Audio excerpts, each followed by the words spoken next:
안녕하세요. 40대 미혼부입니다. 워낙 일에 치여 바쁘게 살다 보니 컴퓨터를 만져볼 기회가 잘 없었는데, 그래도 근래에는 환경적으로 여유가 생겨 컴퓨터 학원을 다니고 있어요. 사람은 역시 아는 만큼 다룰 줄 안다고, 마우스 클릭도 잘할 줄 아니까 세상이 얼마나 발달했는지 감탄을 많이 했네요. 컴퓨터 속 세상이 제가 발악하면서 살아왔던 지난 세월보다 훨씬 많은 사연을 담고 있더라고요. 저도 나름 기구한 삶을 산 사람인데, 아들 추천으로 이런저런 커뮤니티 동영상을 보다가 사연을 알게 되었어요. 이래서 애들이 컴퓨터나 휴대폰에 빠지는구나, 그런 생각을 했을 만큼 그날 하루 다양한 사연에 빠져 있었습니다. 저도 올려볼 수 있다는 소개글을 읽고 컴퓨터 배운 김에 제 이야기를 한번 들려드리려고 해요. 제게는 고민 없이 제 목숨을 내어줄 수 있는 자랑스러운 아들이 하나 있습니다. 제 나이 20대 초에 한 번의 실수로 아들이 생겼는데, 엄마 되는 사람은 저와 같이 100년 해로를 바라는 것 같더니 출산 후 도망을 쥐도 새도 모르게 도망을 쳐버렸어요. 당시 저도 무척 어린 나이였고 아이를 키우는 것에 아무런 지식이 없었던지라, 솔직히 아이를 품에 안았을 때 기쁨보다 막막함이 우선이었습니다. 솔직히 보육원에다가 아기를 맡길 생각까지 했었어요. 지금은 당연히 얼토당토 안 한 생각이나, 당시에는 그만큼 마음고생을 많이 했습니다. 그러나 차마 그런 짓까진 못했어요. 말이 좋아 보육원에 맡기는 거지, 그건 그냥 제 아들을 제 손으로 버리는 게 아닙니까? 결국 저는 아들이 저를 보는 눈빛에 발목이 잡혀 남의 손에 아들을 맡기지 못했고, 제 사정을 이해 못해주던 가족들에게 어쩔 수 없이 데려가야 했습니다. 근데 하필 그 시점 저는 또 군대를 가야 하는 사정이었어요. 제 아들을 한 번도 사랑의 손길로 보듬어 준 적 없는 가족들 곁에 아들만 두고 가야 하는 상황이었습니다. 그래서 저는 휴가를 받으면 무조건 잽싸게 집에 와서 아들 곁에만 꼭 붙어 있었어요. 만날 때마다 쑥쑥 커져 있는 아기가 너무 신기했고, 또 저를 닮아가는 것 같아서 마음이 괜스레 이상했죠. 그런데요, 제가 저녁이 점점 다가오고 휴가를 더 자주 낼 수 있게 되어서 알게 된 건데, 이상하게 아들 태도가 어딘가 모르게 눈칫밥을 먹고 사는 애처럼 늘 조용하더라고요. 특히 누구 하나 큰 소리만 치면 움찔움찔 놀라면서 금세 울음을 터뜨렸습니다. 그 모습이 마음에 걸려 저는 저녁을 앞두고 더더욱 복무에 제대로 집중하지 못했던 기억이 납니다. 저녁이 겨우 한 달 남았을 땐 저녁까지 무한한 세월이 걸리는 느낌이었어요. 그렇게 저녁을 하고 연락할 정신도 없이 바쁘게 본가를 찾아갔던 날, 저는 가출을 하게 됩니다. 저는 그래도 저 없는 동안 우리 아들을 봐준 부모님과 누나네 부부에게 감사한 마음을 갖고 양손 가득 소고기를 사들고 갔는데요. 엄마! 얘 또 오줌 쌌어. 야, 울지 마. 누굴 닮아서 이렇게 시끄러운지 모르겠네. 손대기 싫으니까 엄마가 갈아입혀. 걘 누굴 닮아서 그렇게 오줌을 질질 싼다니? 도망갔다는 어미년 닮은 거 아니야? 하필 만나도 이상한 여자를 만나가지곤 그냥 밖에다 앉혀놔. 우리 집은 주택이었어요. 그래서 열린 창문을 통해 우리 아들이 가족들에게 무슨 취급을 받고 있는지가 고스란히 들렸습니다. 발걸음을 꼼짝하지 못하고 충격에 휩싸여 있을 그때, 누나가 내복바람인 제 아들을 데리고 현관 밖으로 나왔다가 저랑 정통으로 눈이 마주쳤어요. 누나는 깜짝 놀라서 소리를 빽 지르더라고요. 누나가 안 들어오고 귀신같이 서서 뭐하냐고 놀란 가슴을 쓸어내리고 있었는데, 제 눈에는 아들이 소변을 넣어서 젖어있는 내복바람밖에 눈에 안 들어왔습니다. 그리곤 당장 가서 제 아들을 붙잡고 있는 누나를 사정없이 밀어버렸어요. 이럴 거면 처음부터 절대 못 받아준다고 거절했어야지. 다들 다신 나 볼 생각하지 마. 아들 하나 죽었다 생각하고 살아. 나도 가족 다 죽었다 생각하고 다신 안 찾을 테니까. 그날로 제가 집을 나왔던 겁니다. 아들을 데리고 대책 없이 가출을 한 거죠. 제가 애 옷 좀 사입혀달라고 군대에서 모은 돈을 가족들한테 보내주기도 했는데 정작 아들에겐 내복 두세 벌 말고는 입을 옷도 없더라고요. 당시 제법 추운 날씨였음에도 저는 할 수 없이 제 옷으로 아들을 칭칭 감아선 집을 떠났습니다. 그리고 가족 주려고 사왔던 고기도 다시 들고 나왔어요. 그렇게 저는 기차역을 갔고 아들이랑 같이 지방 내려갈 방편을 알아봤어요. 그러면서 제겐 짐이었던 소고기를 기차역 주변에 구걸하고 있는 노숙인들에게 기부하고 기차에 올라탔었습니다. 그렇게 향한 곳이 인천에서 마산으로 가는 길이었어요. 그 뒤로 저는 아들과 함께 거의 마산에서 세월을 보냈습니다. 가족들에게서 도피는 했지만 문제는 돈이었어요. 일단 저는 당장 집이 필요했고 그러려면 당연히 돈이 제일 필요했죠. 그래서 일을 하기 위해 아들을 어린이집에 맡겨야 했는데 그것마저도 돈이잖아요. 기세등등하게 제 아들을 집에서 빼내왔지만 정작 제 손으로 할 수 있는 건 아무것도 없는 상황이었습니다. 너무 막막해서 마산역을 함부로 못 떠나고 있었는데 그 와중에도 고마웠던 건 아들이 울지를 않았다는 거예요. 대신 아들이 얼굴이 꽁꽁 얼어서 붉어져 있더라고요. 일단은 추운 밤을 해결할 곳이 먼저라 생각했습니다. 있는 돈 없는 돈을 다 털어 여관방을 하나 잡고 그렇게 아들을 재웠어요. 그리곤 잠잘 시간이라도 줄여 구직 활동을 하기 위해 여관방 주인에게 컴퓨터를 잠시 부탁했고 독수리 타법으로 이것저것 검색을 해봤습니다. 그러다 발견한 게 애 딸린 미혼부에게 지원해주는 한부모 지원센터였어요. 수입만 적정선을 넘지 않으면 충분히 일을 하면서도 경제적 지원과 아이 학습 지원을 받을 수 있더라고요. 그렇게 저는 아들을 지원센터에 맡기면서 그 시간에 죽어라 일을 했어요. 제 입으로 들어가는 건 거의 신경 쓰지 않고 아들만 열심히 키웠습니다. 주야장천 일용직만 뛰다 보니 어느 날엔 동료들에게 추천받아 수산물을 운송하는 일을 소개받게 되었는데요. 그게 한탕 뛰면 30만 원이더라고요. 물론 물고기를 옮기는 일이라 몸이 힘들 수 있겠지만 제겐 일당 30만 원이 너무 고마운 제안이었습니다. 저는 그걸 업체에 부탁을 해서 현금으로 받았고 차곡차곡 모아 끝내 작은 방 하나를 얻을 수 있게 되었어요. 아들은 그때쯤에 마침 어린이집을 갈 수 있는 연령이 되었어요. 당시 저는 투자해서 돈을 불릴 만한 여유가 되는 사람은 아니었기에 무식하게 돈을 안 쓰고 모으는 것밖에는 몰랐는데요. 그 때문에 제가 아들을 마주할 시간은 극히 적었지만 그래도 아들이 남들에게 뒤처지지 않게 학교도 보내줄 수 있었습니다. 당연히 학원도 보내주었고요. 그렇게만 일하면서 앞만 보고 살았더니 어느새 우리 아들이 중학생 나이가 되어 있더라고요. 문득 그 사실을 깨달았을 땐 제가 맨 땅에 헤딩하듯 가출해서 고군분투하며 살았던 세월이 주마등처럼 지나가더군요. 여관방도 겨우 하룻밤밖에 못 지낼 돈밖에 없던 저는 어느덧 아들에게 투룸 오피스텔을 선물할 수 있는 아빠가 되어 있었어요. 제가 앞만 볼 수 있었던 건 다 아들 덕분이었습니다. 아들이 없었다면 저는 아마 제 손으로 집을 장만하는데 더 오랜 세월이 걸렸을 거고 이만큼 제 시간을 책임 있게 보내지 못했을 거예요. 앞으로 우리 아들에게 더 큰 집을 선물해주고 싶었고 나중에 결혼하면 신혼집까지 해줄 수 있을 만큼 돈을 벌고 싶었습니다. 그런데 문제가 좀 있었어요.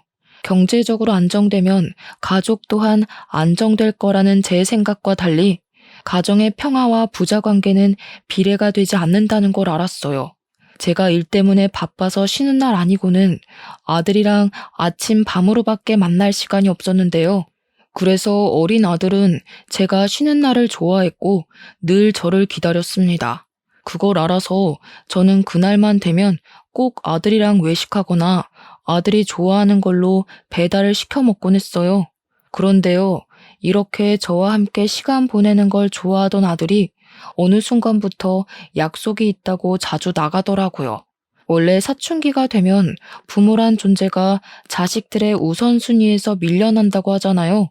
그래서 그땐 우리 아들도 사춘기가 와서 아빠보다 친구가 더 좋아진 건가 싶었어요. 아쉽긴 했지만 제가 아들이랑 같이 못 있어주는데 친구라도 잘 사귀면 안 심심하니까 아들이 외출한다고 하면 족족 다 허락해 주었습니다. 그리고 아들 생일날 그때만큼은 아들이 저랑 시간을 보내지 않을까 싶어서 일부러 일을 일찍 빼고 귀가를 했습니다. 그런데 아들이 집에 없더라고요. 전화를 해봤더니 아들이 또 외출을 한 거 아니겠습니까? 나 지금 친구랑 있어. 저녁 먹고 들어갈 것 같은데? 그러니? 아빠가 용돈 준비했는데 들고 가지. 혹시 놀다가 돈 모자라면 얘기해. 아빠가 이체해 줄게. 아들은 저와 같이 생일을 보내지 않는 것에 대해 아무렇지 않은 듯 했습니다. 그저 친구랑 놀 거니까 집에 들어갈 때 연락하겠다는 말만 하고 서둘러 끊으려고 했어요. 뭐랄까, 저는 아들만 보고 사는데 아들은 갈수록 제게서 멀어지는 느낌이 계속 들기 시작하더라고요. 그래도 그땐 사춘기라 그런 거다 생각하면서 제 속을 달래었습니다. 친구 하나 없는 저처럼 아들마저 저 같은 삶을 살게 할 순 없었으니까요. 그날 아들에게 줄 거라고 생일 선물로 손목시계도 사왔는데 저는 이거라도 아들 방에 갖다 놓기 위해 들어갔었어요. 아들이 초등학생일 때 이후로 아들 방문을 오래간만에 열어본 날이기도 했네요. 그리고 그때 제가 몰랐던 아들의 취미까지 알게 되었는데요. 아들 책상에 뜬금없이 웬 설계도가 있더라고요. 대충 설계도만 봤을 때는 계집인가 생각했습니다. 그런데 계집이라고 하기엔 세세하게 적혀있는 사이즈들이 너무 컸어요. 다 만들어 놓으면 사람도 들어갈 수 있을 만한 크기일 것 같았습니다. 아들이 이런 걸 왜 갖고 있는 걸까? 왜 이런 걸 설계했나 궁금하면서도 우리 아들이 건축 쪽에 관심이 있었구나 싶어서 흐뭇하기도 했습니다. 애들이 벌써 꿈을 정하는 건 쉬운 일이 아니라고 했는데 우리 아들이 시키지 않아도 스스로 자기 꿈을 찾고 잘 걸어나가고 있었다는 사실은 제 삶의 동기에 의지를 더해주는 사실이기도 했어요. 저는 그 설계도를 보면서 아들의 꿈에 넉넉히 지원해줄 수 있는 아빠가 되고 싶었습니다. 아들의 꿈을 이뤄주는 것이 제 꿈이 되기도 한 날이었네요. 어쨌든 그렇게 생일날 자정이 넘어가던 시간, 아들이 친구를 만나는 건 존중하지만 그래도 미성년자이기 때문에 자정을 넘는 건 좀 아니라고 봤습니다. 너무 집에 안 오길래 결국 한 번 더 전화를 걸어보려 했는데요. 때마침 아들한테서 전화가 오더라고요. 아빠, 혹시 집에 친구 데려가도 돼? 사실 친구랑 같이 밥 못 먹었어. 친구랑 같이 뭐 좀 만드느라 시간 가는 줄 몰랐거든. 그랬구나. 아직까지 저녁도 안 먹고 배고프겠다. 아빠가 짜장면 시켜줄 테니까 데리고 와. 친구는 가족들한테 허락 받았대? 가족이 없대. 아들이 짧게 대답하는 그 소리에 순간 많이 당황했어요. 그리고 곧 가족이 없다는 말이 남일 같지 않더라고요. 저는 흔쾌히 아들의 부탁을 허락했고 그 시간까지 아직 밥도 제대로 못 먹었다는 말에 늦게 하는 중국집까지 찾아서 배달을 시켜놓았습니다. 한 30분 지났을까요? 아들이 귀가를 했는데요. 그날 제가 얼마나 놀랐는지 모릅니다. 아들이 데려온 친구를 보고 기함을 할 수밖에 없었어요. 아들 친구는 아들 또래의 중학생이 아니라 웬 나이 많은 노숙인이었거든요. 제가 당황해서 마중 인사를 하다 말고 굳어버리자 아들이 제 눈치를 봤습니다. 아빠, 내 친구야. 할아버지 나쁜 사람 아니니까 걱정 마. 할아버지도 인사해. 우리 아빠예요. 아들 말에 노숙인은 쓰고 있던 모자를 벗으며 제게 고개를 숙였습니다. 너무 놀라서 몰랐는데 보니까 노숙인이 들고 있는 모자가 제가 아들에게 선물로 줬었던 모자더라고요. 뿐만 아니라 노숙인은 착용하고 있는 목도리와 귀마개의 장갑까지 전부 제 아들 것으로 보이는 걸 착용하고 있었습니다. 그걸 보면서 무어라 정의 내릴 수 없을 만큼 기분이 굉장히 혼란스러웠지만 제 허락이 안 떨어지자 머뭇거리는 둘을 보고선 일단 들어오라고 했습니다. 그리고 이미 차려놓은 중국 음식을 대접했어요. 그 전에 아들이 노숙인을 데리고 손 씻고 먹어야 된다면서 나란히 서서 손을 씻는 거 아니겠어요? 솔직히 나이 참한 할아버지와 손자였지 둘이 대화하는 건 아들 말대로 친구 사이 같아 보였습니다. 노숙인은 배가 많이 고팠는지 짜장면을 허겁지겁 비우고 밥까지 비벼 먹었어요. 그러니 옆에서 아들이 천천히 좀 먹으라고 몇 번 말했냐면서 노숙인을 꾸짖었고 그러면서 자기 몫의 짜장면을 건네기도 했습니다. 그때까지만 해도 저만 그 상황이 정리가 안 돼서 그들로부터 멀찍이 떨어져 있었어요. 대체 어쩌다가 아들에게 노숙인이 둘러붙은 거지 싶더라고요. 문득 아들이 통화로 친구랑 뭘 만들다가 저녁 먹을 시간을 넘겼다는 말이 떠올랐는데 그렇다면 저 노숙인이랑 무슨 위험한 일이라도 했던 건가 싶어서 의심까지 들었습니다.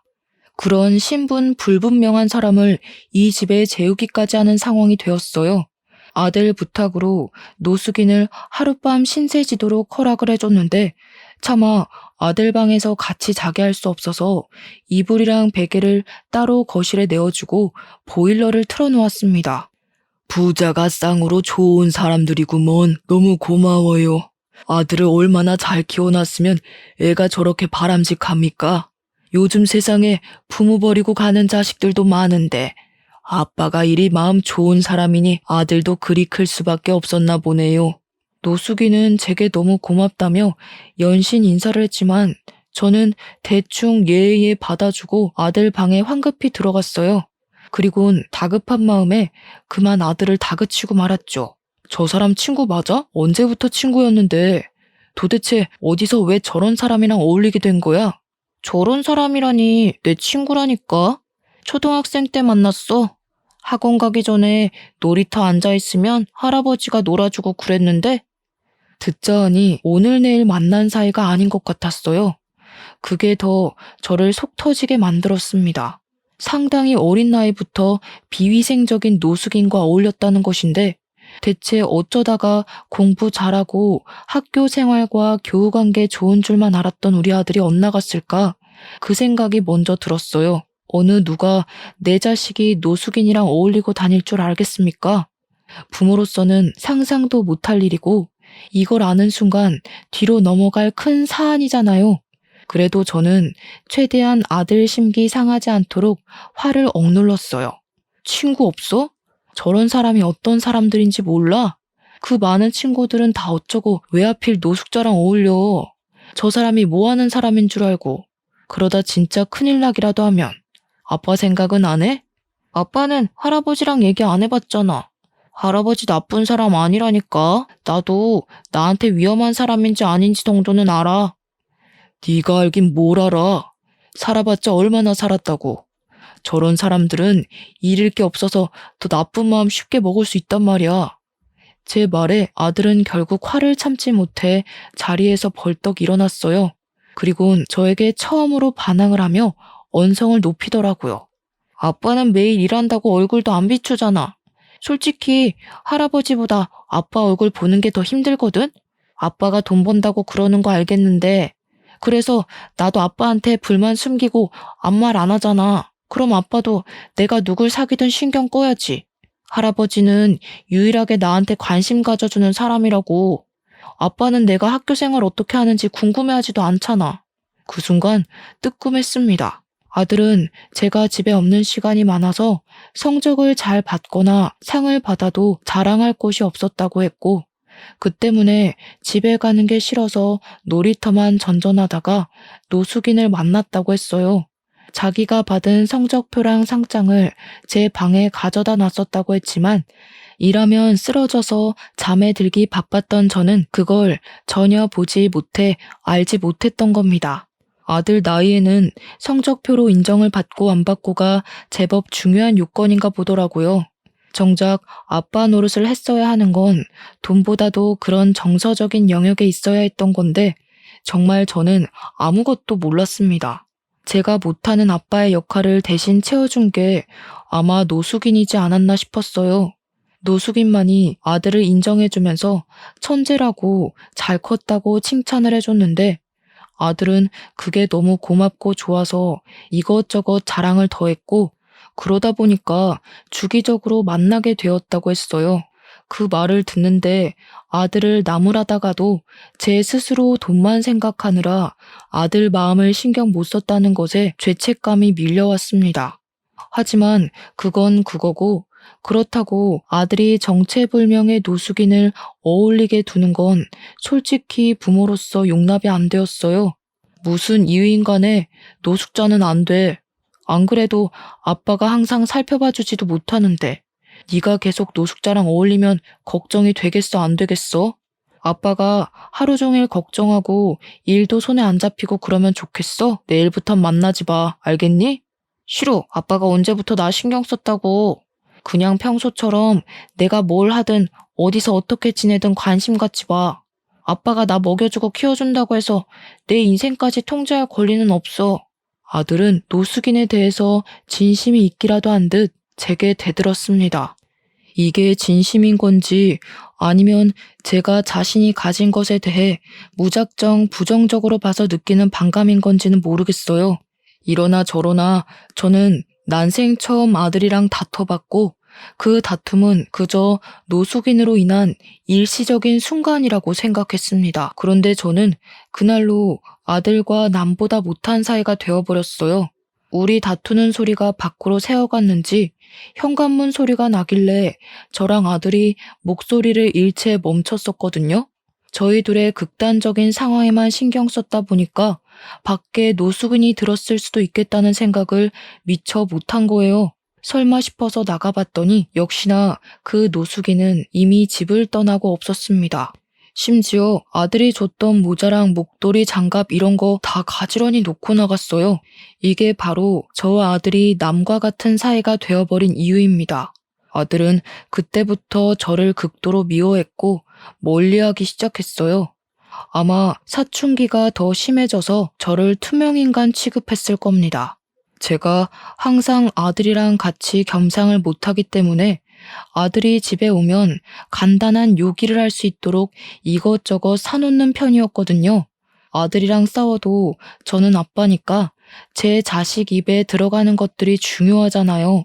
그래서 변함없이 행동을 했을 뿐인데 아들은 제가 사놓은 걸 손대지도 않거나 새 것 그대로 쓰레기통에 버리기만 했습니다. 집에서 밥도 안 먹는 건지 제가 해놓은 밥은 말라만 갔어요. 뿐만 하겠습니까? 제가 용돈하라고 돈을 이체시키면 다시 제게 돈을 도로 돌려주기도 했어요. 학교에서 급식을 먹는다고 하지만 그래봤자 한 끼잖아요. 용돈도 반납하고 집에 사놓은 음식도 손을 안 대는 거면 밥을 한 끼만 먹는다는 건데 한참 성장할 나이에 영양적으로 부족할 것 같더라고요. 주말에는 아주 아침에 나갔다가 아주 밤늦게 들어오거나 방에서 밥도 안 먹고 공부만 했어요. 그럴수록 아들 건강이 걱정되더라고요. 제가 화해를 시도해도 아예 말을 할 기회조차 주지 않으니 저는 아들이 스스로를 해치는 걸 보면서도 아무것도 할 수가 없었습니다. 그나마 아들이 학교는 간다는 걸로 위안을 삼을 수밖에 없었죠. 군대를 전역하고 저는 정말 아들 하나만 보고 살았습니다. 아들 잘 될 일만 생각하며 버텨왔는데 정작 실상은 그저 제가 아들 핑계를 대고 제 인생을 자기 위로하고 있지 않았나 싶더라고요. 문득 깨달았어요. 내 아들이란 이유만으로 내 마음대로만 주무르고 있었구나 라고 말이죠. 하지만 제가 깨달았을 땐 이미 부자관계가 너무 멀리 벌어졌을 때였어요. 그러길 벌써 1년이 지나 아들은 중학교를 졸업할 나이가 되었습니다. 그때쯤엔 이미 사이좋던 저와 아들의 관계는 눈 씻고 찾아볼 수 없는 분위기였고 이미 나빠질 대로 나빠져서 고착되었어요. 그렇다고 부모가 돼서 자식 졸업식까지 모른 채 할 수가 있겠습니까? 그래서 제가 용기를 내어 아들에게 내일 졸업식 맞냐고 물었거든요. 그러니까 아들이 1년 만에 제게 목소리를 들려주었는데요. 졸업식 오지 말라는 딱 그 한마디만 하고 방에 들어가 버리더라고요. 그래서 고민을 많이 했습니다. 그날 밤은 참 생각이 많아졌어요. 잠도 안 와서 오랜만에 담배를 피울까 하고 슈퍼를 가려고 했습니다. 대충 외투만 걸친 뒤 슬리퍼를 신고 나왔는데 누가 저희 집 문고리에다가 웬 종이 가방을 걸어놨더라고요. 뭔가 싶어서 주위를 둘러보다가 안을 봤더니 새 휴대폰이었어요. 그리고 그 안에는 정갈한 글씨체로 적힌 쪽지가 들어 있었습니다. 그 쪽지를 보고 저는 급히 1층으로 내려갔어요. 그리곤 주위 사람들을 둘러보면서 한 인형을 찾기 위해 바삐 뛰어다녔죠. 아무리 돌아다녀도 휴대폰을 주고 간 사람을 찾을 수가 없었어요. 쪽지를 다시 봤습니다. 쪽지에는 제 아들 이름이 적혀 있으면서 아들이 갖고 싶어 했던 휴대폰이라고 아들이랑 꼭 화해하라는 내용이 적혀 있었어요. 그리곤 마지막에 작은 글씨로 이 아들만도 못한 애비야 라고 적혀 있었는데 이 사람이 누군지 알 것만 같더라고요. 분명 그때 그 노숙인일 거라고 확신했습니다.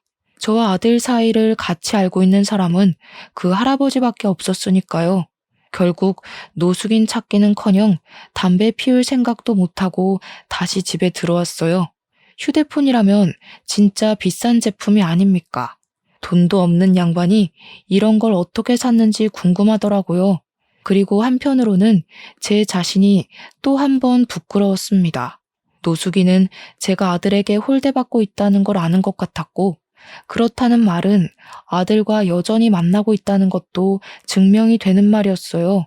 일부러 그걸 저한테 알려주려고 제게 메모도 남긴 것 같았습니다. 그날 밤은 거의 뜬 눈으로 지샜어요. 그리곤 아들 졸업식이라고 일까지 빼고서 학교를 찾아갔습니다. 노숙인 말대로 아들에게 정식으로 다시 사과하고 싶었거든요. 학교 주위로 가니 주변에서는 꽃을 판다고 난리였어요.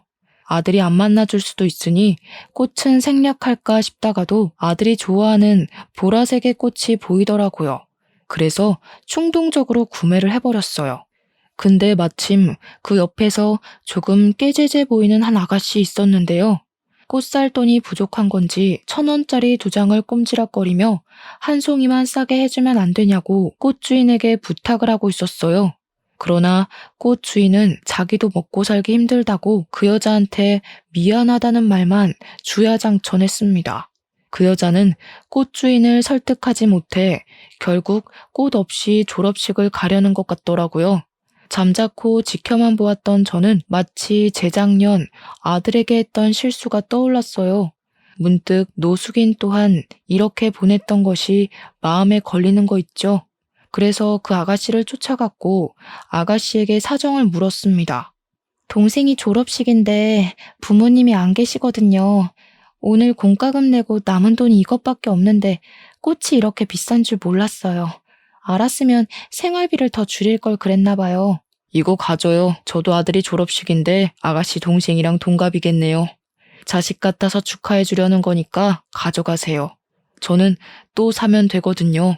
아가씨는 괜찮다고 손사래를 쳤지만 제가 고집스럽게 건네주니까 끝내 받아가면서 정말 고맙다고 눈물을 흘렸습니다.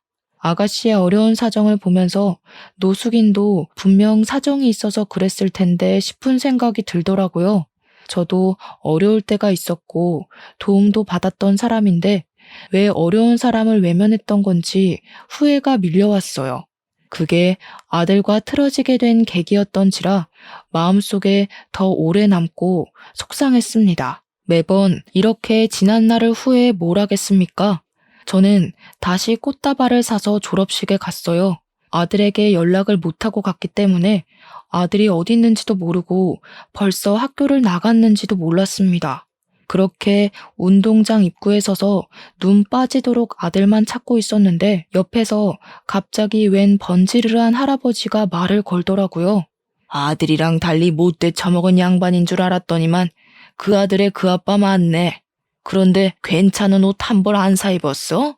아들한테만 돈 쓸 줄 알지 자기는 영 못 챙기는구만. 뭔 소린가 싶었습니다. 그래서 그 할아버지를 더 빤히 쳐다보고 있었는데 할아버지가 갑자기 휴대폰 잘 챙겨왔냐고 묻더라고요. 그 순간 알아챘어요. 눈이 정말 크게 뜨였죠. 할아버지가 껄껄 웃는데 아들이랑 같이 대화하면서 웃던 그 노숙인 목소리가 떠올랐어요. 그때 제가 무어라 말을 붙이기 전에 멀리서 아들 목소리가 들렸습니다. 할아버지 하며 달려오던 아들은 제가 아닌 옆에 있는 노숙인에게 폭삭 안겼어요. 그리곤 저를 보며 눈빛을 차갑게 만들었죠. 졸업식 오지 말랬는데 왜 왔어? 이분 그때 아빠가 위험하다고 친구하지 말라던 할아버지야. 아빠 판단이 틀렸고 내가 맞았으니까 더는 간섭할 생각하지 마. 네 아빠가 너랑 화해하고 싶다고 너 좋아하는 휴대폰도 사왔던데? 한정으로 나온 그 명품 콜라보인가? 그거 갖고 싶어 했잖아. 아빠 멀리하면 휴대폰도 멀어질 텐데 괜찮겠냐? 제가 아무 말도 못하는 사이 노숙인이 끼어들어 우리 사이를 화해시키려고 주도했습니다. 근데 노숙인의 말이 효과가 있었던 건지 아들이 제가 들고 있는 종이 가방을 힐끔거리더라고요. 이미 그 순간 그동안 봐왔던 아들의 차가운 인색이 사라지고 제게 마음이 풀릴랑 말랑하는 얼굴빛을 띄었어요.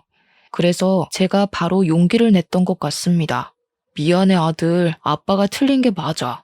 우리 아들이 이만큼 잘한 줄도 모르고 아빠는 아직도 우리 아들이 애기 같아서 그랬어. 아들 친구 관계에 간섭할 생각 없었어. 오해하게 만들어서 미안해. 앞으로 우리 아들이 뭘 하든 존중해 줄 거야. 약속할게. 그리고 저는 노숙인에게도 죄송했다고 고개를 숙였습니다. 노숙인에게 무슨 사정이 있는진 묻지 못했지만 그날의 실수는 제 탓이 맞기 때문에 사과를 우선으로 해야 된다고 생각했어요. 연신 용서를 구했는데 노숙인은 그저 웃기만 하더니 오히려 제게 더 고맙다고 말씀하시더라고요. 눈 감기 직전까지 가족의 품은 못 느끼고 죽을 줄 알았는데 손자 같은 친구를 만들어줘서 고맙다고 하는 거 있죠. 그리곤 자세한 얘기는 식사하면서 나누자더니 저희를 데리고 자그마한 고급 중식 레스토랑을 들어섰습니다. 예약을 해놨다고 했고 저희는 바로 방을 안내받았어요. 근데 좀 당황스러웠던 것은 그곳에 들어가니까 직원들이 노숙인을 향해 고개를 숙이는 거 아니겠어요? 손님한테 인사하는 것 치곤 주방에 있는 사람까지 나와서 인사하길래 그게 좀 당혹스러웠어요. 대체 노숙인의 정체는 뭘까? 그 생각만 하면서 안내해주는 자리에 앉았고 음식은 곧바로 세팅이 되었습니다. 셋이서 먹기엔 정말 푸짐했는데 그것에 아들이 오래간만에 신난 얼굴을 보이더라고요.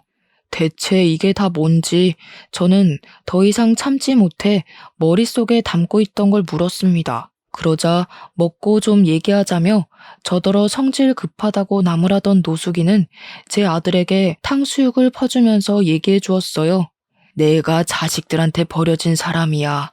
그렇다고 지금은 불쌍하게 보진 말고 내가 한때 작은 사기업 대표를 하던 사람이었는데 부동산 투자에 건물까지 해서 돈 좀 꽤나 있었다고. 돈 많으면 좋잖아? 나도 그런 줄 알았지. 근데 돌아보니까 자식들이 내 돈 가지고 싸우고 있는 거라. 그것 때문에 속이 상했던 노숙인은 60살 나이에 치매인 척 연기를 했다고 했어요. 그랬더니 황당하게도 자식들이 노숙인 도장을 훔쳐내서 손을 썼다더라고요. 돈만 쏙 챙겨서 해외여행 같이 가는 척 공항까지 동행했다가 노숙인만 공항에 버린 후 자기들끼리 이민을 가버렸다네요. 노숙인은 자식들이 자기를 버린다는 걸 알고 있었지만 그 충격과 슬픔에 아무것도 하고 싶지 않았다고 했어요. 더 이상 살고 싶지도 않아서 그냥 이대로 죽을 생각도 했었다는데 가장 힘이 들 때 우리 아들을 만났다고 했습니다. 우리 아들이 놀이터에 혼자 앉아서 다른 애들 노는 것만 구경하고 있었대요. 그래서 놀라지 않게 슬쩍 다가갔는데 아들 손에 교과 상장이 쥐어져 있는 걸 알고 부모님한테 자랑하라고 칭찬해 주었다고 했어요. 그러면서 아들이랑 대화를 하다 보니 아들이 부모로부터 결핍이 있다는 걸 느꼈다고 했죠. 그날 뒤로 말 안 해도 같은 자리 같은 시간에 계속 둘이 마주쳤는데 어느 순간 말동무가 되었고 우리 아들이 자기한테 보여주는 배려 덕분에 노숙인이 다시 일어설 용기를 얻기까지 했다고 했습니다. 듣자 하니 아들은 노숙인에게 비랑 추위를 피할 수 있는 집을 만들어줬고 제게 받는 용돈을 모아서 노숙인한테 고스란히 나눠주기도 했답니다. 그러면서 힘내라고 말해주는 우리 아들 말에 노숙인은 이대로 살아선 안 되겠다고 마음을 먹었고 자신이 받은 만큼 우리 아들에게 선물을 주고 싶다고 했었어요. 내가 이 중식 사업을 1년 만에 일으켰어. 처음에 반년 정도는 빈약해 했지. 그때마다 네 아들이 네 돈을 나한테 얼마나 갖다 바쳤다고? 내가 그 돈 아니었으면 이 사업도 연구 못했어. 돈이 있어야 연구를 하지. 그 말을 듣자 우리 아들이 남에게 용돈을 주고 있었다는 것도 놀라웠지만 문득 생각이 났던 게 아들 책상에 있던 설계도였습니다. 그게 노숙인을 위한 작은 쉼터였다는 것이 더 놀라웠어요. 근데 여기서 더 놀라운 건 노숙인의 바람이었는데요. 우리 아들이 건축에 재능이 있는 것 같다고, 아들이 자신의 사업에 보탬이 되어준 것처럼 노숙인도 우리 아들 미래에 지원을 해주고 싶다고 하더라고요. 아직은 레스토랑 치곤 좀 작지? 근데 내가 사업 수완이 좋은 사람이라서 1년 뒤에는 훨씬 더 커져 있을 거다. 내가 살아있는 한 잘 되기만 할 거야. 근데 내가 또 언제 갑자기 죽을지 모르잖아. 그래서 이 가게를 네 아들 명의로 해놨거든. 섭섭한 건 아니지? 네 돈이 아들 돈이고 아들께 네 거고 다 그런 거 아니겠어? 처음엔 농담인 줄 알았습니다. 그런데 노숙인이 건축물 대장을 보여주더라고요. 그제야 모든 게 실감이 나서 바로 거절을 했어요. 마음은 너무 감사하지만 우리 아들은 이런 보답을 바라고 그랬던 게 아닐 거예요. 단순히 친절을 베풀었다고 해서 이렇게 큰 걸 받는 건 말도 안 됩니다. 가족 간에 안 좋은 일이 있으셨다고 해도 이런 건 가족 문제지 저희가 개입하면 안 될 것 같아요. 이미 내 재산 꿀꺽한 놈들인데 뭐 더 줄 게 있다고. 애비 버려놓고 또 내 돈 탐내면 나 2번은 안 봐줘. 바로 깜빡 넣을 거야. 나 죽었다고 생각하는 자식, 나도 죽었다고 생각하면 그만이야. 나한테 네 아들이 이미 새로 생긴 친구이자 손자라니까 그러네. 노숙인의 확고한 고집에 할 말을 잃고 있었는데 옆에서 아들도 자기 좋아해주는 할아버지랑 가족하고 싶다고 하더라고요. 그 말을 듣는데 순간 움찔했어요. 제가 아들 데리고 살면서 중간중간 본가에서 전화 온 적이 몇 번 있었는데 그때마다 아빠랑 엄마가 그깟 애미 없는 자식 때문에 천륜을 끊을 생각이냐고 막말을 했거든요. 거기다 대고 저도 천륜 이미 끊긴 거라고 뭘 기대하냐고 욕을 하며 단절했었습니다. 저는 나름 아들 안 들리는 곳에서 통화를 했다고 생각했는데 아무래도 아들이 여태 듣고도 못 들은 척 그랬나 봅니다. 아들에게 이런 가정 환경을 만들어준 근원이 저라서 저는 또 미안했어요. 더 이상 노숙인과 아들의 뜻을 제지시키지 못했죠. 노숙인에게 너무 고맙고 면목 없어서 연신 감사하다고 고개만 숙였습니다. 제가 생각이 짧았어요. 사람을 편견으로 판단하는 게 아닌데 어르신께 큰 결례를 범했네요. 평생 사죄하면서 살겠습니다. 그래, 그래야지. 근데 내가 안 보이는 데서 사죄를 하면 뭐하나? 수산물 운반 작업한다고 했지? 이참에 내 밑에 들어와서 운영 좀 배우는 게 어때? 어쩜 이렇게 끝도 없이 사람을 미안하게 만드는 건지. 아들 말대로 노숙인은 나쁜 사람이 아니었어요. 오히려 수호천사나 다름없는 존재였죠. 저는 어르신 덕분에 허리 아픈 거 참아가며 물고기 옮기던 일을 그만두고 중식 식당으로 이직을 했습니다. 그때 기적 같았던 일이 벌써 3개월이나 흘렀네요. 저는 바뀐 직장이 아직 전혀 적응이 안 돼요. 한 번씩 어르신한테 혼쭐 나면서 배우고 있어요. 일이 많이 서툰데도 불구하고 월급은 분에 넘치게 받고 있어서 더 면목 없게 살고 있습니다. 무엇보다 기쁜 사실은 아들과 이전처럼 부자 관계가 회복되어 가는 중이라는 거예요. 아들이 학교를 마치면 학교랑 가까운 이곳으로 하교를 하는데요. 제가 바쁘면 저를 직접 찾아와서 학교 다녀왔다고 인사를 해줘요. 아직 아들과 대화할 때는 어색한 부분이 없지 않아 남아있지만 저는 아들이 먼저 다가와 준 것만으로도 큰 행복을 느끼는 중입니다. 노숙인이 시켜서 요리를 해본 적도 있었는데 그걸 아들이 시식도 해줍니다. 한 번씩 운이 좋아서 제 손맛이 괜찮을 때가 있는지 아들이 종종 인정해 줄 때가 있거든요. 그럼 그때마다 진작에 이렇게 살았어야 하는 거구나 싶은 생각이 들더라고요. 이 모든 게 얼마나 삶의 활력이 되던지 앞으로 죽을 때까지 이대로만 지내도 충분히 행복할 것 같았습니다. 참, 그리고 저희 아들은 노숙인이 정말로 지원해주는 덕분에 건축 쪽 학원까지 다니면서 재능을 키우고 있어요. 아들은 초등학생 때 부족한 솜씨로 노숙인 쉼터를 만들어줬던 것처럼 어른이 돼서 더 크고 좋은 쉼터를 만들어 놓고 싶다네요. 그리고 어르신과 함께 저는 어중간하게 키운 요리 솜씨로 노숙인들 짜장면 제공하는 봉사를 다니고 있습니다. 근데 여기서 좀 뜻밖의 사람을 만나요. 제가 그곳에서 봐선 안 될 사람을 목격하게 되었는데요. 맛있게 드세요 하고 짜장면을 제공하는 순간 한 여자의 손가락에 마디마다 있는 타투 자국을 보고 짜장면 그릇을 뺏어버렸어요. 그리곤 얼굴을 확인했죠. 저만 알아본 게 아닌 것 같더라고요. 여자의 눈동자가 흔들리더니 저를 한 5초 바라보고 뒤늦게 놀라 도망을 가려 했습니다. 저는 얼른 쫓아가 여자를 잡아 세웠어요. 역시나 가까이서 보니 우리 아들 친모가 맞더라고요. 이제야 말씀드리지만 아들 친모가 아들과 저를 버리고 도망을 간 건 남자 문제 때문이었어요. 저를 두고 몰래 바람을 피우고 있었더라고요. 상대 남자가 외국을 같이 가자고 했는지 저한테 말도 안 하고 몰래 그 남자랑 연락하고 날짜 맞춰서 튄 거였어요. 근데 왜 노숙인 꼴을 하고 있는 건지 당황스러운 거 있죠? 그래서 꼬락서니가 왜 이렇게 됐냐고 물어보니까 아들 친모가 자존심 때문에 말해주기 싫었나 봐요. 사람 잘못 본 거라고 소리만 지르다 도망을 가버렸습니다. 보아하니 바람 피웠던 상대한테 버림받은 것 같았어요. 친모는 남자만 믿고 자기 투자를 안 하는 여자였기 때문에 아마 남자가 없어서 거지가 되지 않았나 싶습니다.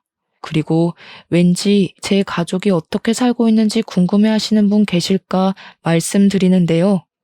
가족은 제가 일하는 중국집에서 마주쳤어요. 누나 부부네가 저희 아들 나이보다 2살이 어린데 저희 아들이 다녔던 중학교로 입학했더라고요. 입학식 날 부모님까지 총출동해서 식당에 왔다가 저랑 마주쳤습니다. 부모님이 바로 저를 아는 체 하면서 아들아 불렀는데 저는 그 손길을 뿌리쳤어요. 꼴들이 말이 아니더라고요. 입학식 왔다면서 왜들 등산복 같은 운동복을 입고 있는 건지 그건 엄마가 쓸데없이 입이 싸서 알 수 있었습니다. 저 천하의 몹쓸 놈이 우리 집을 다 말아먹었잖니. 네 매형이 하는 사업 다 부도났어. 멍청한 게 친구랑 동업했다가 자기 혼자 빚더미를 홀랑 뒤집었었지 뭐야. 에휴, 내 팔자가 개 팔자야. 그런 식으로 말하지 말랬지. 엄마 때문에 이 사람이 더 눈치 보는 거잖아. 되던 일도 안 되게 생겼네. 짜증나게 굴면 나도 집 나가버린다. 그러니까 매형 때문에 집이 망해서 무려 3세대나 되는 가족이 방 2개에 작은 거실 하나 있는 곳에 살면서 장 보러 가는 것도 돈 아까워 거의 김치에 밥만 먹고 산다네요. 그날은 조카가 입학식이라서 몇 년 만에 외식을 하는 거랍니다. 우리 아들을 잡아먹을 듯 이빨 드러내던 사람들이 서로 핥히는 말을 하고 있으니 꼴 좋다 싶었습니다. 그러거나 말거나 저는 천륜을 끊어버렸는데 무슨 상관인가요? 내 알바 아니라고 모른 척 하려고 했더니 엄마가 자꾸 저를 붙잡으면서 유니폼이 좋아 보이는데 이곳에 오래 일했냐고 정직원이냐고 이것저것 관심을 보였어요. 그러자 분주한 분위기에 사무실에서 나온 노숙인은 제게 다가와 친히 엄마를 떼어내 주었습니다. 그러면서 사장 될 사람 함부로 만지는 거 아니라고 해줬고 여기서 더 소란 피우면 테이블 밖으로 내줄 테니 야외에서 먹게 할 거라고 상냥하게 말씀하셨어요. 그러자 가족들은 사장이라는 단어에 제게 묻고 싶은 것이 많아 보이는 눈치였지만 입 다물고 짜장면만 먹었습니다. 그날은 그렇게들 돌아갔는데 아마 조만간 또 찾아오지 않을까 싶어요. 그땐 우리 아들 생각해서라도 다신 엮이지 않게 정신 똑바로 차리고 쫓아낼 생각입니다. 저희는 이렇게 불안과 행복 사이를 오가면서 지내고 있어요. 막상 기적처럼 행운이 쏟아지니 행복할수록 불안도 큰 것 같다는 걸 느낍니다. 항상 자만하지 않고 가진 것을 지키는 데만 에너지를 쓰며 살 것 같네요. 그럼 긴 글 들어주셔서 감사합니다. 늘 평안하세요.